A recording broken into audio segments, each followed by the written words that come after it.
This is a really exciting event today. Not only this, what you're going to hear in the next few minutes, but also this afternoon at the unveiling. As Thelma Battle makes her way up to the podium to do a formal introduction and tell us about our program, our short program, I just want to make sure everyone know that we're very pleased to have you here. Many of you have traveled from several miles to get here, and we really appreciate that. My name is Pearl Bransford, and we have the crew here from the City of Franklin videoing this event so that we will have documentation forever and ever. So what you say here is going to be very important, and we want to have that history. We want to be able to not have word of mouth. We want to actually have people talk that participated in this. Ms. Battle, work your way on up.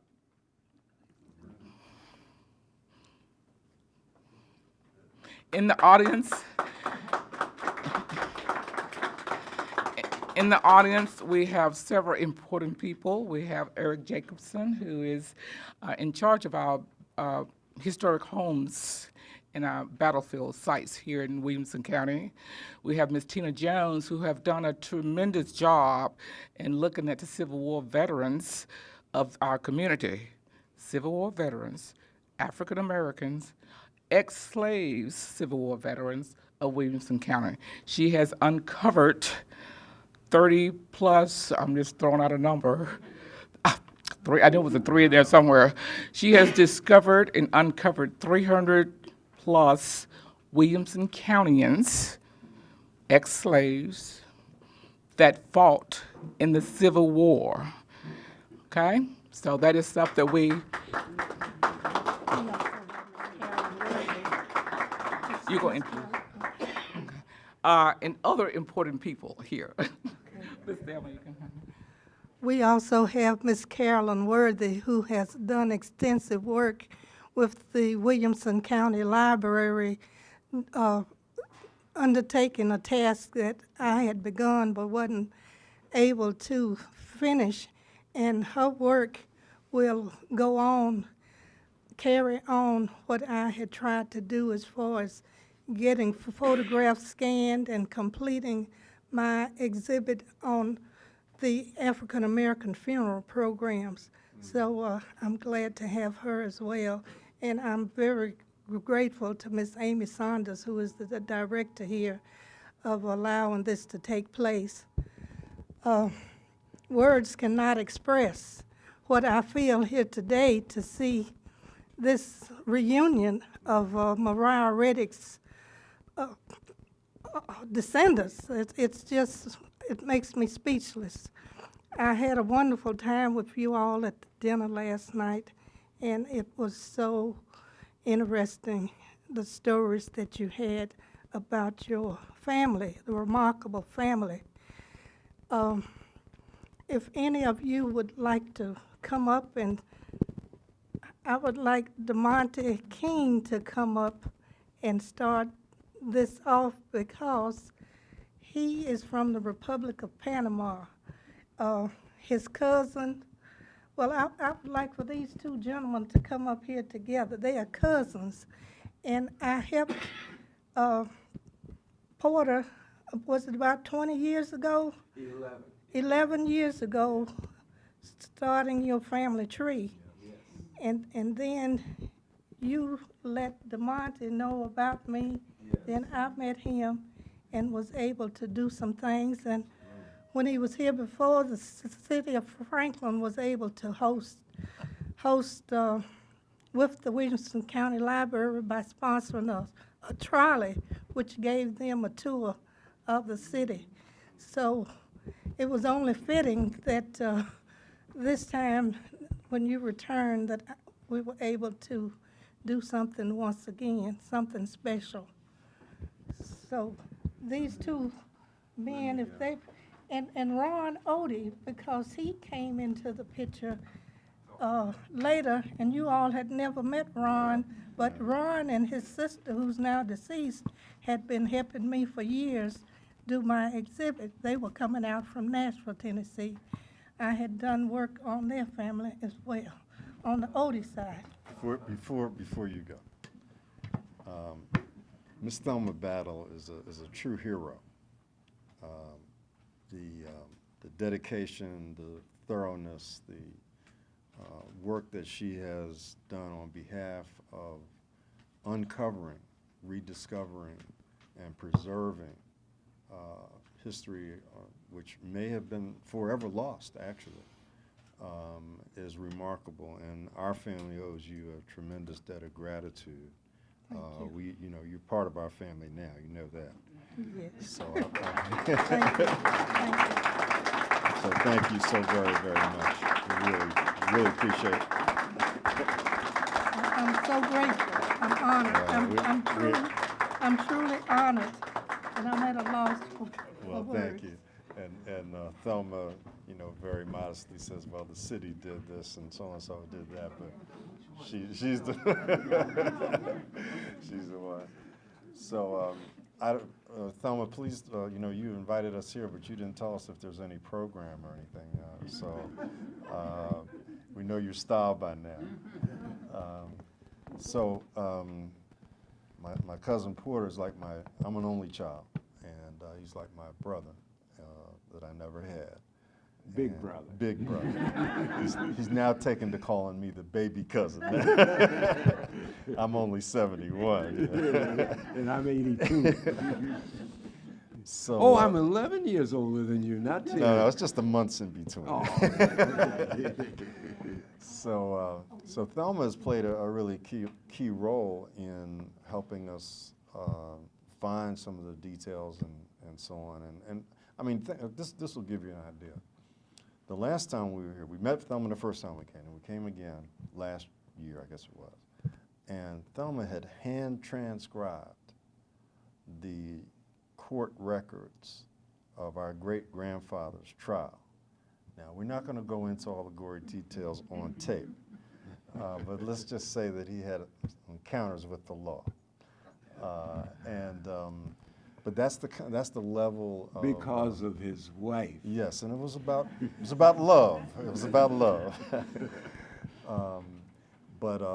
The lady you saw hanging on banners in this town at one time, there's a banner of a slave lady with a white baby on her lap.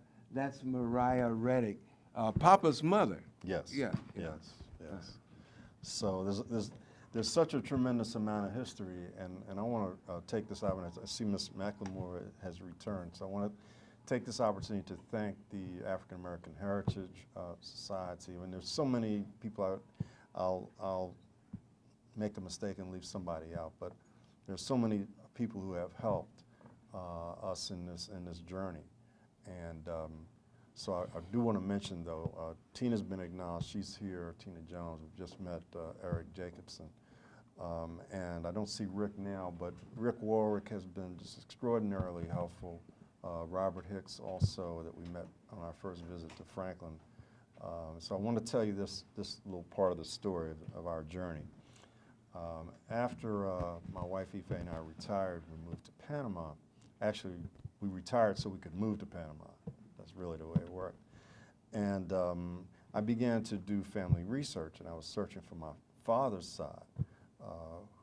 He was born in Kingston, Jamaica, lived in Panama briefly, and then migrated to the United States. I just ran into roadblocks, so I decided I would do more research on my mother's side. Porter's mom and my mom were sisters. And so I off and on for several years. And I got to a point where I thought, well, I've probably gotten as much as I can find online. I'm going to have to go to the county, courthouse to find more.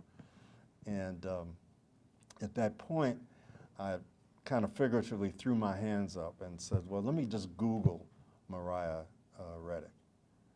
And up came photographs and stories and everything about her, and I was amazed. And I wrote all the family that night a message about this discoveries that I had made. And Porter knew some of it, but seeing the pictures of her, one picture we had seen before, the one that Porter just described, but there were others. And for the first time ever, I saw a picture of Bolin Reddick that night. But the caption on the first picture is the one that captured my attention and brought a tear to my eye, because it said, and it gave her full name.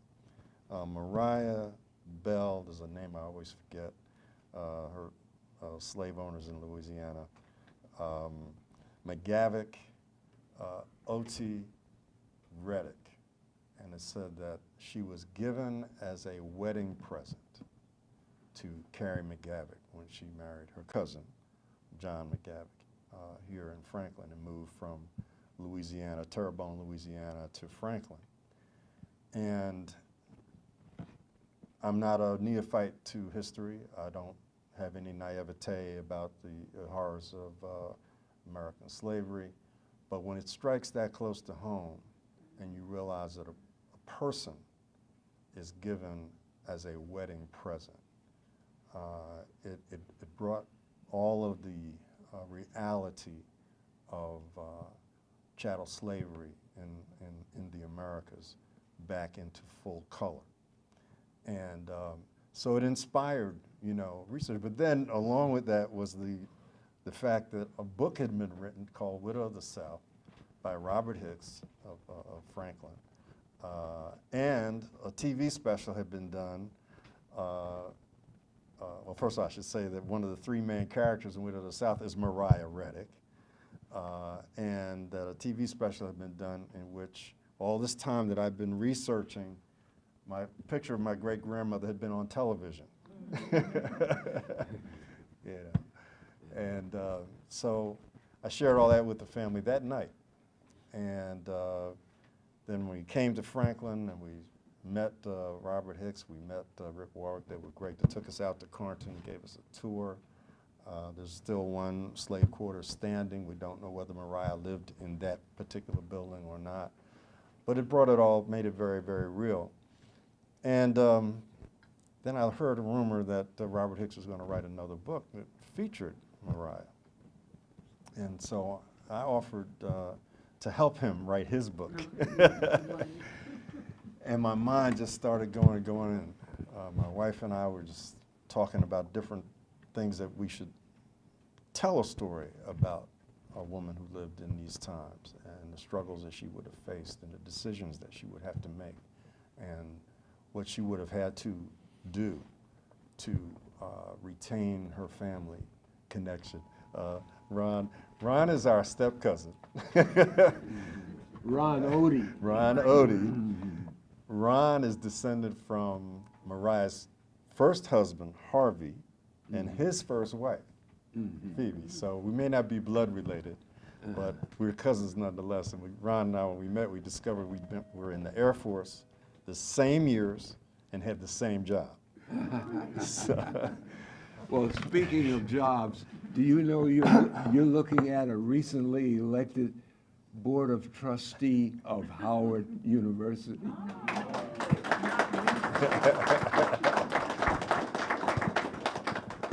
Yeah, I don't know how that happened, but I was elected. 3-year term. It's ending in June of this year. There was a famous movie star who held that seat, and you competed and beat her out. You were voted in. That's true. So I worked at Howard for 32 years and knew a lot of students who became alumni who voted.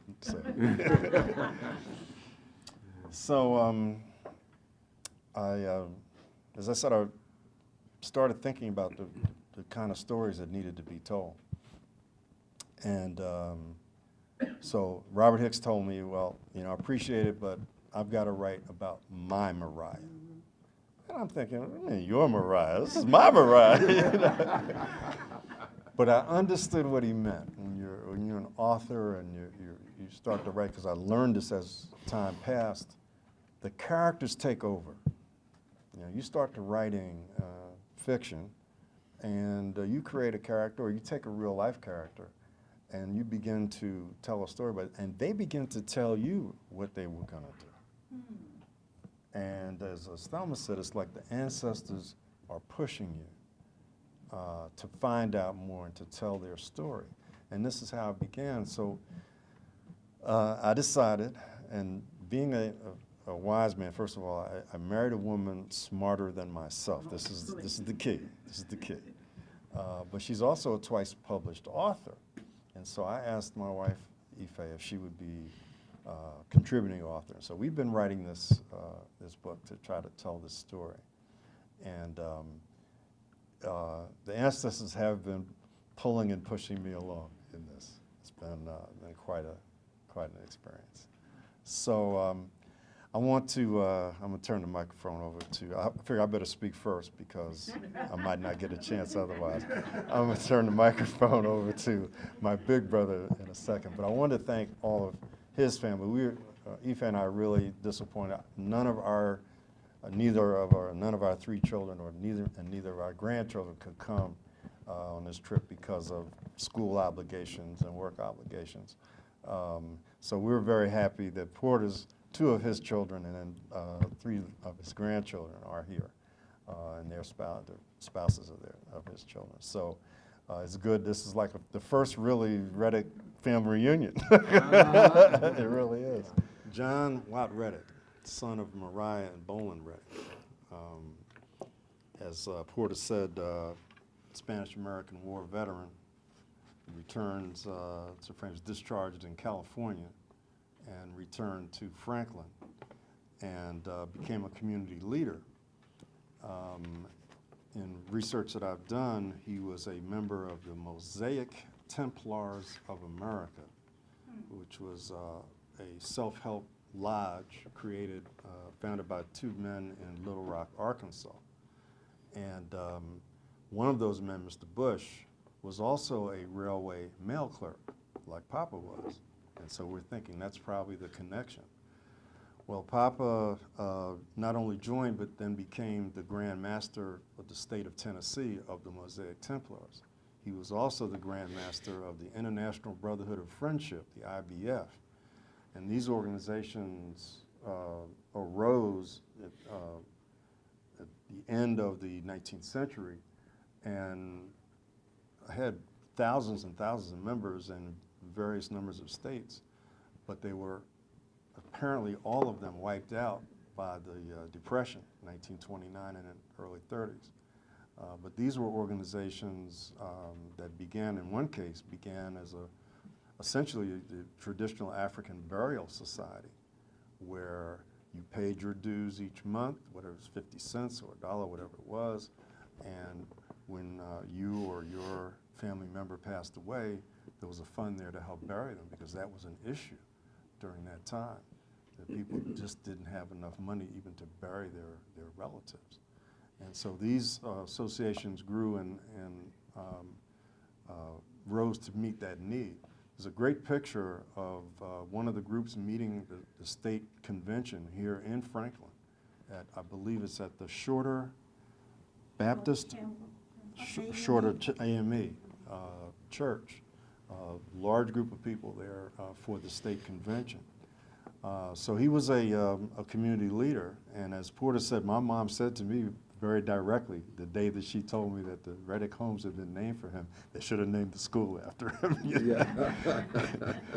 So not to display any lack of appreciation, but she, as Porter said, he was a real proponent for education, and of course during that time the opportunities for education for young African American children were very limited, and in some cases only went to 6th grade. But he made sure that his daughters, I don't know about we call our Uncle Luther, we call him Uncle Brother. So he's always been Uncle Brother to us, but he made sure that his daughters got an education. Porter's mom and my mom both had college degrees. And his mom was a teacher. My mom did a variety of things, but was always a career woman. And so John Watt Reddick was evidently someone held in high esteem.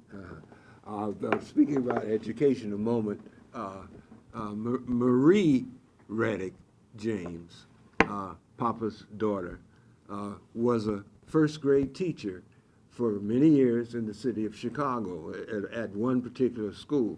One of the kids that she taught to read came back years later to visit the school, kind of a celebrity, the first black astronaut. What? I didn't know that. Wow. So, Porter's an engineer. Went to Fisk in Nashville and Dartmouth in New Hampshire. And my parents, particularly my dad, who had a third grade education, but as I was telling my cousins, he was a graduate of the University of the New York Times. And read it cover to cover every day, did the Sunday Times crossword puzzle. If any of you've tried, you know how difficult that is. And he also read investment pages. Yes. I recall seeing an expert on TV one day trying to tell the difference, or explain the difference between preferred stock and common stock, and he got it all messed up. My dad had told me what the difference was years before. One is voting, one is not. One gets guaranteed dividends, one does not, et cetera. So he was he's quite an educated man, despite a limited formal education. But in any case, I lost my train of thought. So listen, Thelma, you're the MC, I suppose. I'll turn this back to you. Well, talk a little bit more about education. I think certain folks in the family, in your family, Yes. offsprings, all have certain degrees. I was just about to say, let each Talk a one little- come yeah. up. Well, that would be great. Well, if you'd allow me to brag, I did something with that education. At age 25, I went to the man who has the Nobel Prize for the discovery of the computer chip. And I went to work for him in Silicon Valley in California. And the way I got the job was, again, a skill I got from Papa, looking through the microscope and observing artifacts and markings and everything.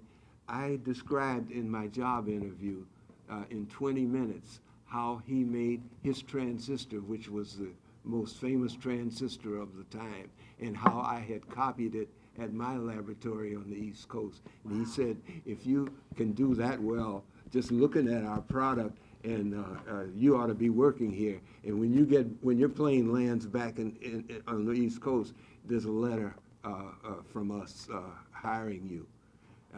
And unfortunately, because I was only 25 years old, the man who now is worth $7 billion didn't take me in with him. And two technicians who worked under me as I was an engineer and they were technicians are now millionaires. They were made millionaires many years ago because they just happened to be in the right place at the right time and so forth. But I don't blame them. I guess I wouldn't have taken a 25-year-old smart mouth with me either. If you could have each person. I will.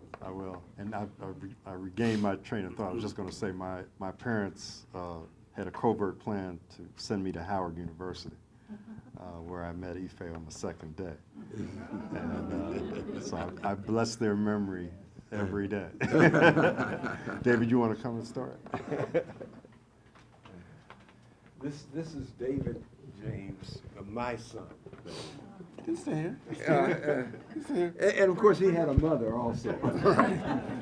My name is David James. I am a great grandson of Mariah Carey, if I get that right. I think Rennick. Mariah Carey. Nice. I was just listening to how famous she was. You never know. She's very famous. And I have three boys, Aaron, Samuel, and Davis. Aaron's not with us today. He is at the University of Virginia in his freshman year. I also have a freshman in high school, Samuel James. Raise your hand, please. Stand up. Samuel James. And Now, these gentlemen are Mariah Reddick's great. This is my oldest, Davis James. My youngest, Samuel James, and this is their grandfather. And we are so happy to be here and so happy to have all this history and family here to fill up the coffers of our great history of our family that we never knew existed. Oh, wait, until they didn't know the other detail, David. Uh-oh. They didn't know the other detail. Papa James had a study partner. I majored in physics at Fisk, and he had a study partner who he felt was smarter than him in physics, Dr. Larry Jordan, whose daughter you're looking at here, whose grandsons you're looking at here. When we were 17-year-olds studying physics in Chase Hall together, I never once thought that this other fresh-faced kid I was looking at and I would be grandfathers of the same three boys. So now you're looking at something else achieved. Great. Yeah, okay, Gail. I'll come and sit down. We're at that stage in our marriage. I'm still taking instructions. That stage ends? I don't know. That's if you have a choice. Davis is a graduate of Pace University in New York City. He's a graduate with a degree in screenwriting and writing for. Oh yeah, well I have a. All right, I should speak. Okay. Well, yeah, as my dad was saying, I'm a graduate of Pace University in Manhattan, New York City, New York. I have a degree in film and screen studies and a minor in philosophy and art. Yeah, it's my brother's Sam here. My mom is Laura Jordan James. What Porter was referencing is that my mom's dad and him sort of studied around the same time, both physics at Fisk, and so they it's very weird that they're We were frat brothers together too. right. Yeah, they're both frat brothers together too. So it's very weird. They both know us and our our grandparents. So there's a lot of science in the family that way. Grandpa chose wisely, though. You thought this was some kind of trick where I took my son and introduced him to Larry's daughter? Let me introduce you to Larry's daughter. Marketing Vice President of Mass Mutual Insurance Company in Springfield, Massachusetts. Did I get it right? You got it absolutely right. Okay. This gentleman you see here and her father went to school at Fisk University, were freshmen before their 17th birthday. Is that pretty? Absolutely. Absolutely.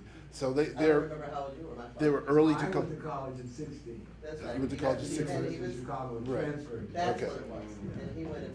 Both, I'm sure, those gentlemen were told in their school that there's nothing left for them to learn at their high schools, and went to college at that age, which is practically unheard of. Yeah, so I have lived the majority of my life in the 21st century.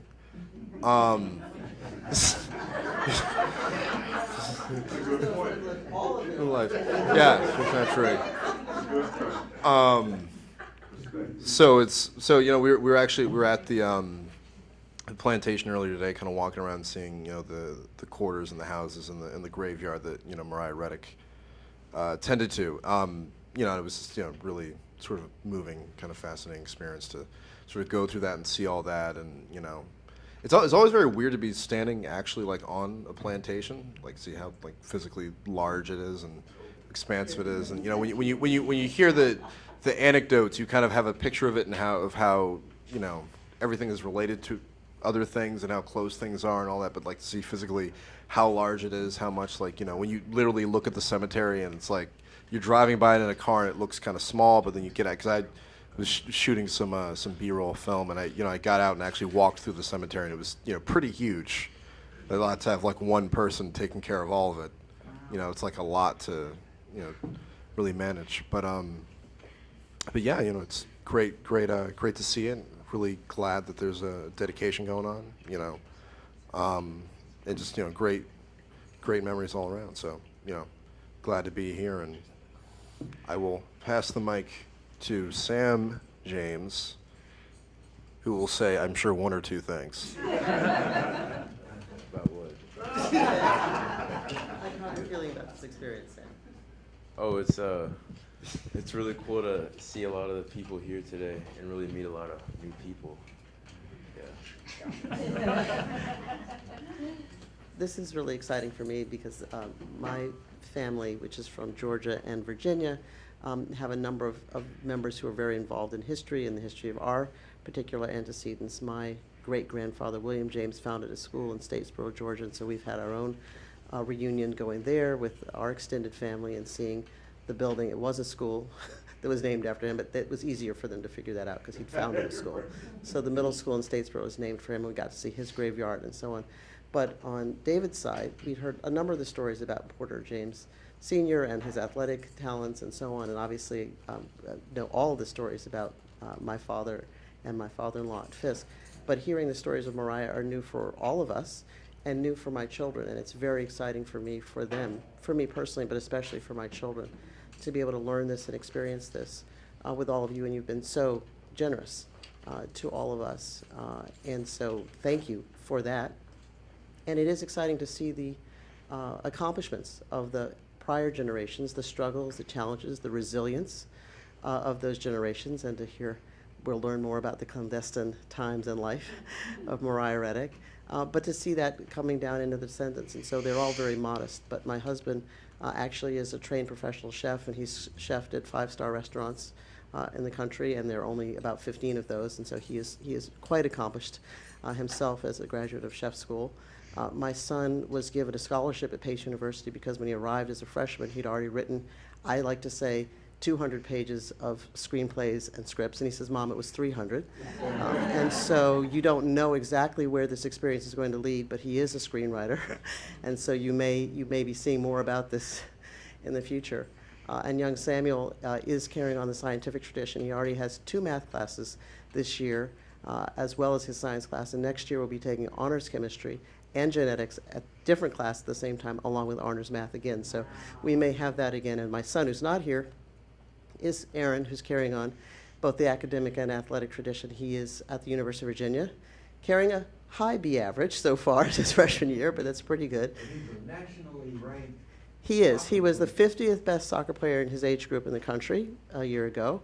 He was recruited by the national champion University of Virginia Cavalier soccer team, and he will be playing for them this fall as well. And he does play for the New England Revolution, both their development academy as well as their U23, under 23 college team, and he hopes to be recruited to play professional soccer.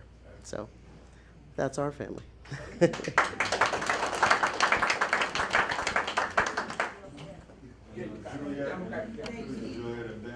While they're coming up. Well, let me also say, my sister-in-law is not here. Do you want to speak about your sister? You can. So just to say, carrying on the Ivy League tradition of Dartmouth with my father-in-law. My father also is a graduate of Princeton University, but my sister-in-law, my oldest sister-in-law, is actually a graduate of the University of Pennsylvania and started her career before I did in business.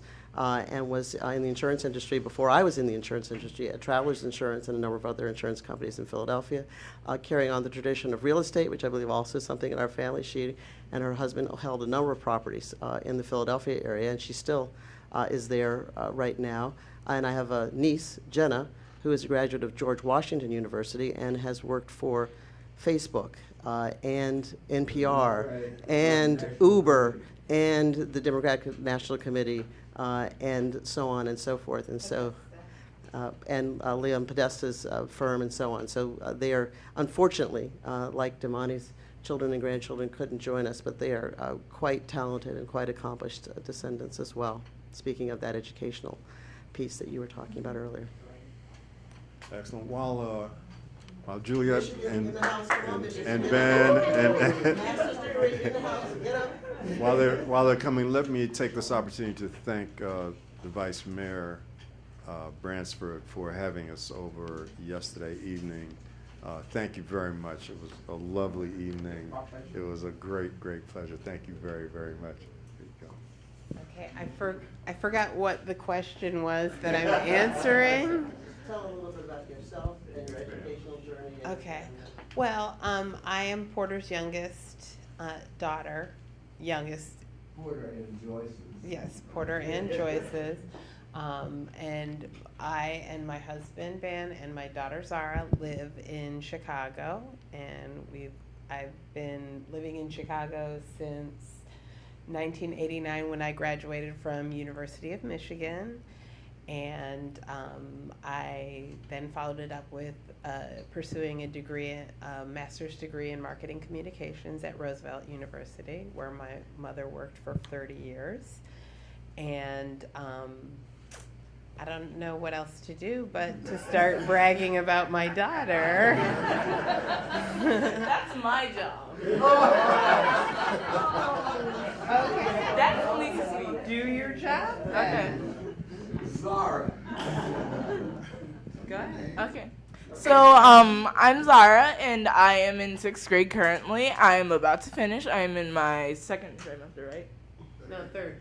Oh yeah, third trimester. I just started my third trimester, and I so far have gotten a scholarship in STEM for which is science, technology, engineering, and math.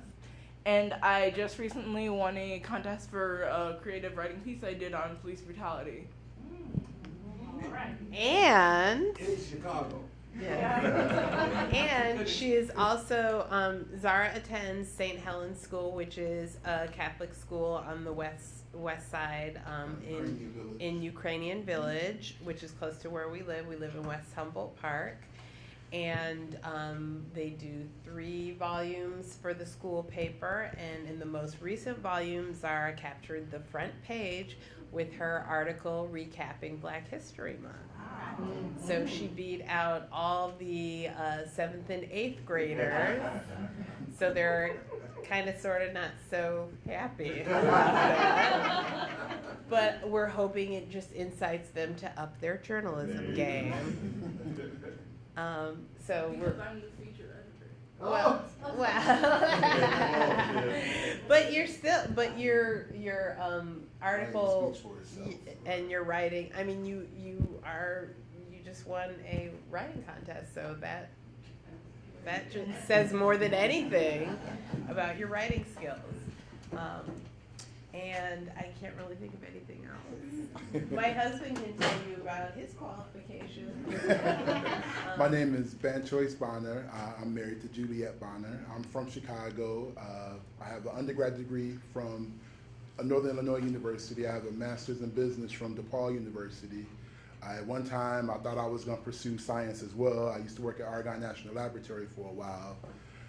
We have a big interest in real estate, and right now I'm working on local lead generation using internet marketing, digital analysis. So that's our new thing. I'm so happy to be here. This is a wonderful experience.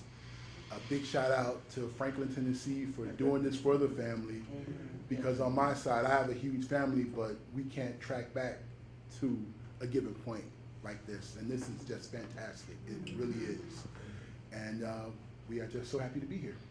Yeah, I did want to thank Alderman Bransford and Miss Thelma, and from what I hear, I have a lot of thanks to give to you, Ms. Jones, and everyone who's been involved here in putting this together. It's really, this is a milestone in my daughter's life. This is something that she'll remember forever, and we have only been here since Sunday, but I can't wait to come back. I feel completely rooted to this community, and I, can't wait. I am so excited to tell everybody about Franklin, Tennessee. It's a wonderful town. This is a wonderful county, and we thank you very much.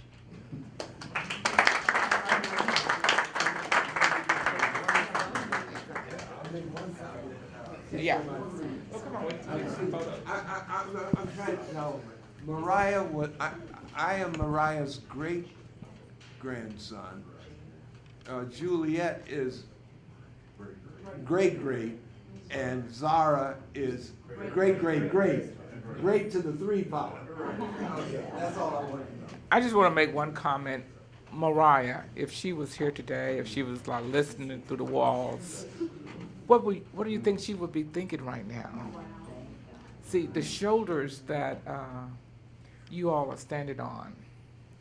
So for the generation to come, and it's so important that we get this on video. And the hope for the future. And the hope for the future. That we don't have to dig through a lot of books anymore. We can go and find these new published books that we all are writing and the family's writing in the video packages. So your grandkids, great-grandkids, will be able to find this information very easily. I'm so pleased that this opportunity happened today. I would also like for the Odie family to make some comments, but first I need to ask the sponsors of this affair to stand up so you'll know who they are. Pearl Bransford, Alma McLemore. Alma McLemore is president of the African American Heritage Society. Miss Carolyn Worthy and Miss Amy Saunders. These are the sponsors for this affair today. I would like for Ron and his family to have a few. Would you want to say something?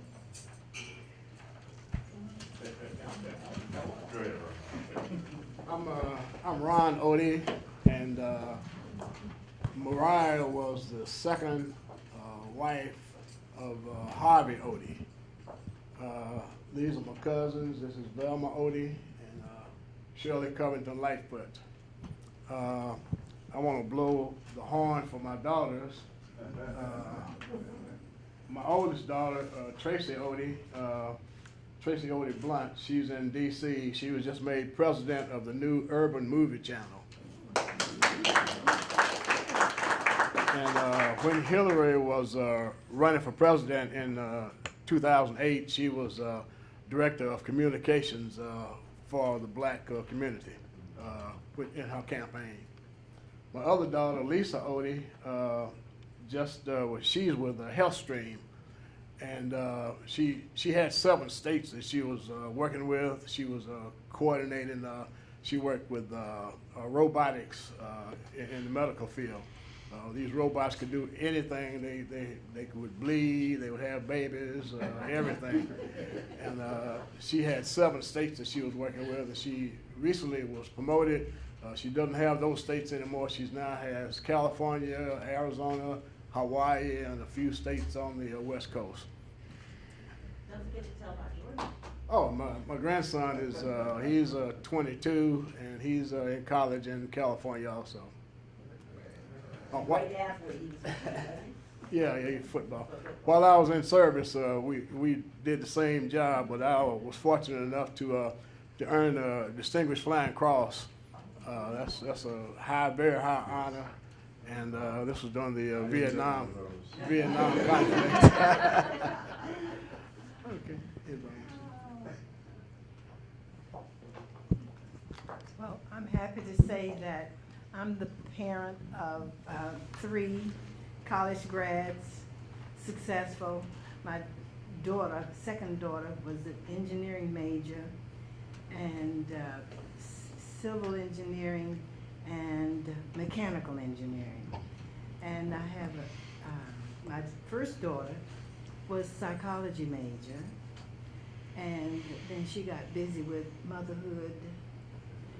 But I've got a granddaughter by my daughter who's an attorney at law, successful, graduate of Spelman University, and then went to University of Boston for her law degree. My son, during college at Morehouse, he worked for, oh dear, Granny's, I guess this name calling. Anyway, IBM hired him, and he was successful there. Made president's list and all kinds of good stuff. So I'm very happy about that, but I'm really happy that I'm a great-grandmother. That's what I'm really happy about. So he just turned 2 yesterday. But I'm here too because my husband passed November 20th. I don't think that's quite 6 months. It was sudden, over about a 2-week period. It began with what we thought was just simple constipation, but it didn't work, the treatment, and so he passed with gastric cancer. And when they discovered, they said 4th stage, it's the 4th, just such a shock. But I brought one of the articles from the newspaper. It was, and I wanted you to have one. I'll have them here on the table, and if you would please, because this keeps him alive for me. And I need that. So they're right here. I'm very happy to be here, very happy to be here. I also have a book, genealogy of Harvey Odie and Mariah and everybody. So I'll have that available if anyone wants to look at it. They're all standing here because they know I'm long-winded, but I won't be. My name is Renola Shirley Ann Covington Lightfoot, and I have all of those names because I'm the 9th child and the last child. And I just wanted to say, I looked up the meaning of the name Moriah, and it says the origin of the name Moriah is a variant of the Hebrew Moriah, I think you would pronounce it, and it means teacher. The name is borrowed from that of a hill from which Abraham prepared to offer Isaac up as a sacrifice. It is a holy place now that is covered by the Muslim Qubet es Sakra, the dome of the rock. So this lady's name gave her what she was supposed to be. I am an educator. I am Dr. Shirley Lightfoot. And I was talking to different people, and it's interesting. My father, who was Foster Covington Jr., married Elizabeth Green Odie. And we were talking, and it just turns out that my people came from Georgia, and we have some common threads with her. And my mother's first husband was a Battle. So all of these strains intertwine each other. So there is something in the Bible that says a three, help me finish it, a 3-cord strand is not easily broken. So we have more than just 3. We have all of these intertwined so that we can bring our children into the knowledge of who we are and what we have accomplished over the years. I was talking to Mr. Jacobson. So many of our children, red, yellow, black, or white, do not know their heritage. This is so wonderful. I've always been a history buff. And this is just like, oh, wow, this is better than fried chicken. Oh, I should add that I taught school for 32 years.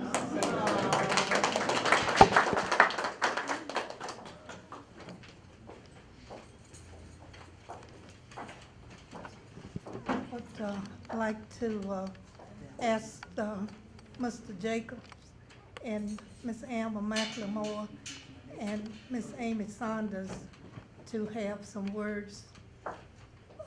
Did anyone else like to have something to say?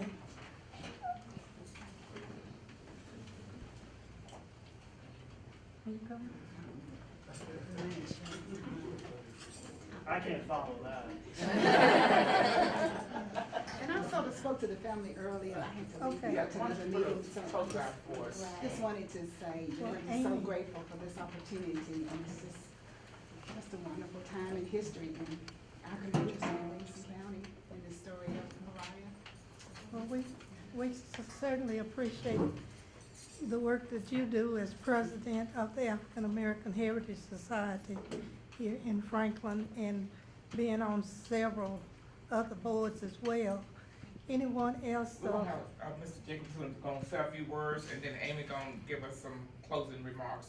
Thank you for hosting us. Just a few closing. I seriously, I can't follow any of this. I've said to several people that I think this story is one of countless others that for far too long have not been told.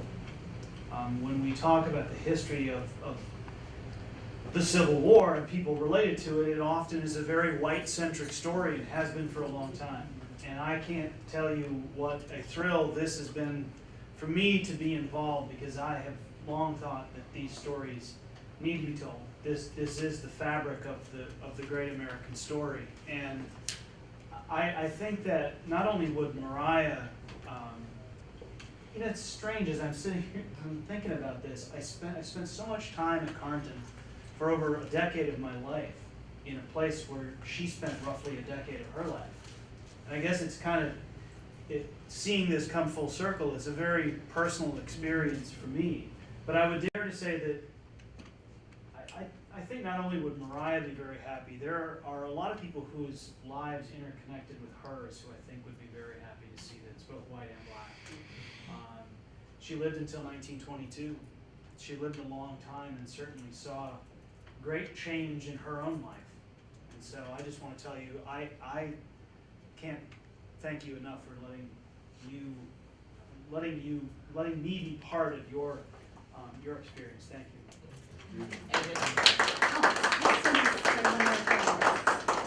I'm just so excited and almost moved to tears about the young people that are here. That is just so impressive, because in our community right now, it's really hard to get the young people involved. So you all are an example. So we just so grateful to see you all here. Here, here.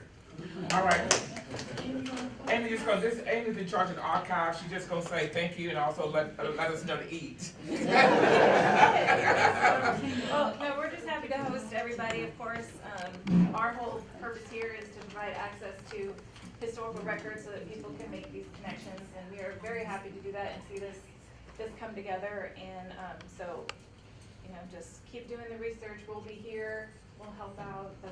It's really what our job is, to help, you know, provide access to everybody. We do have food, and we know we're running close to the time, so please help yourself. We have some cake and punch, some sandwiches. So thanks. It was wonderful meeting everyone, and I hope you have a good. Thank you. Thank you.